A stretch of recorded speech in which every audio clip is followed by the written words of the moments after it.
Bronwen, Bock and Lucy Bradlow, thank you so much for joining the Daily Aus. Thanks for having us. Thanks, Billy. Let's start with the very basics. I'm interested, how did this idea for you two to try job sharing the role of a single federal MP come about? Yeah, thanks, Billy. So I've spent most of my career working in and around politics, and I know what the nature of the job is like, and I know how demanding it is. And I know that I think it could be done better if it was done in a more collaborative and kind way. I also spent the last 2 years working at the Workplace Gender Equality Agency, and in that role I saw how many workplaces around Australia and around the world are adapting what a leadership role looks like to make it more inclusive.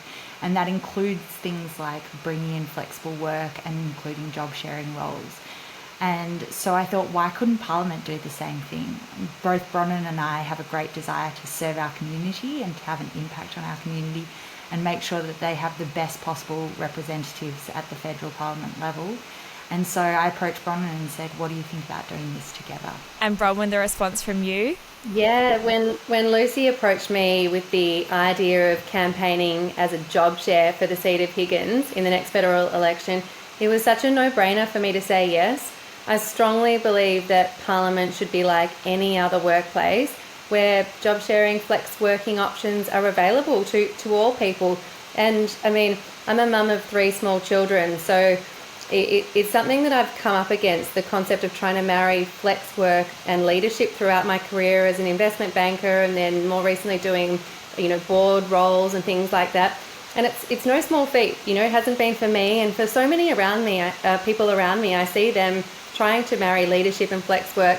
And so this is not just for parents of small children. It might be someone caring for an elderly relative, or maybe someone with a disability in a regional or a rural community that isn't willing or able to work full time. So this is about bringing a new crop of people through Parliament to make it inclusive. And so in reality, what could this actually look like, when it comes to sharing a single salary that a federal MP has, or when it comes to the sitting weeks, what would that look like in practicality? Yeah, so the way we propose doing it is a week on. We'd split the costs evenly, totally down the middle. That would allow us to be able to travel to Canberra for the whole week. We would never have to divide the sitting week. And it would mean that everything would be able to be completely shared. I think we see in workplaces now, there's so many new technologies, there's so many ways of sharing information, and we'd have a really sophisticated system to be able to share information with each other and make sure it's a seamless transition between the two of us. And Billy, just to add to that, we've been speaking with people who job share in the broader public service over the last 18 months and understanding from them the best practice on how it works. So what Lucy and I are confident with is that we've got a really effective and efficient way to represent the people of Higgins, our community, and to represent them effectively as one member for Higgins, but just doing it together. And I'm sure when you guys came up with this idea, you thought about so many different examples, but just one that I thought of is if it was a sitting week and let's say there was a really contentious bill in front of you and you weren't sure which way you were going to vote, and then you were communicating with the other, what should we do? Does that kind of defeat the purpose of job sharing if the other person is constantly needing to be in conversation about how you two are going to vote as one? Look, I think we're not naive to the fact that there'll be a little bit of work in the week off and we might have a phone call here and there. But also, politics works fast and slow. These bills come in, you have weeks to think about them, you have weeks to get information on them, be briefed. In our conception, we'll have lots of time to think about them, debate them, get information from experts, consult with the community, put that information, an idea about how we're going to vote on it, and then the person who's in Parliament that week will vote on it. And I think we can do that pretty seamlessly.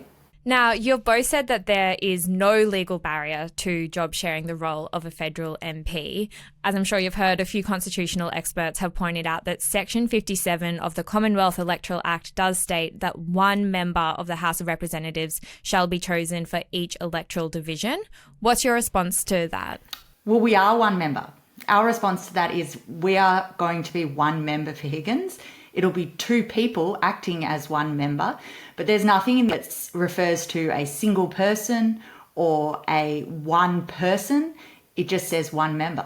And if your nomination form isn't initially accepted, will you escalate it to the High Court? Yes, absolutely. And then it will be for the High Court to decide. We believe that it is possible. We wouldn't have been working on this project together for 18 months and probably another year out or so to the election. You know, there's a lot of work that's gone into this and a lot of passion and drive to create real structural change. So we believe there's a real path forward and we're excited. We've also been holding kitchen table conversations with the people of Higgins. And like you, they've had a lot of questions about how this would work.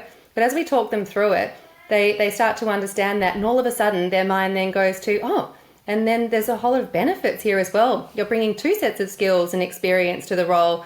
And in that way, we can feel like we're almost being better represented.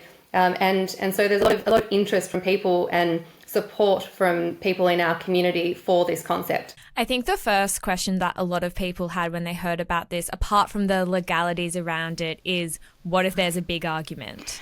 Well, we're doing this together because we have fundamentally the same values and core beliefs. We've been friends for 30 years. We've been working on this project together for the last 18 months. We don't see there being a huge argument.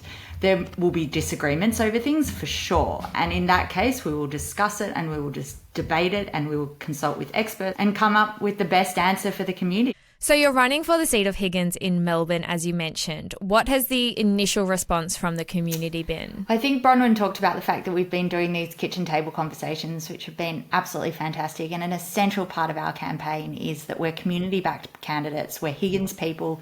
I grew up there. Bronwen's lived there for the last 10 years. We're both very community.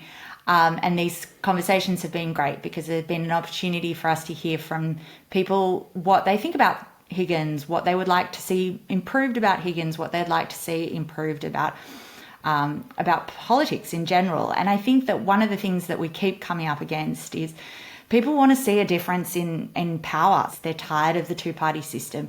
They're tired of politicians just bringing out party lines and being beholden to vested interests. They want to see real representation. They have questions, as we said, about how job sharing would work, but once we explain it to them, they're really happy with the idea. They're excited by its two sets of experience and they are more interested in having real representation at the federal level than they are in how people are doing it. And just lastly, if you do get in, what are the issues that you both are most passionate about? We stand for real action on climate change. Targets alone won't reduce our carbon emissions, and integrity in politics and parliament is also a really important one for us. I know Lucy and I strongly believe that if we are in, we should only be representing our constituents and not vested interests. Bronwen, Bock and Lucy Bradlow, thank you so much for joining the Daily Aus. Thanks, Billy. Thanks, Billy.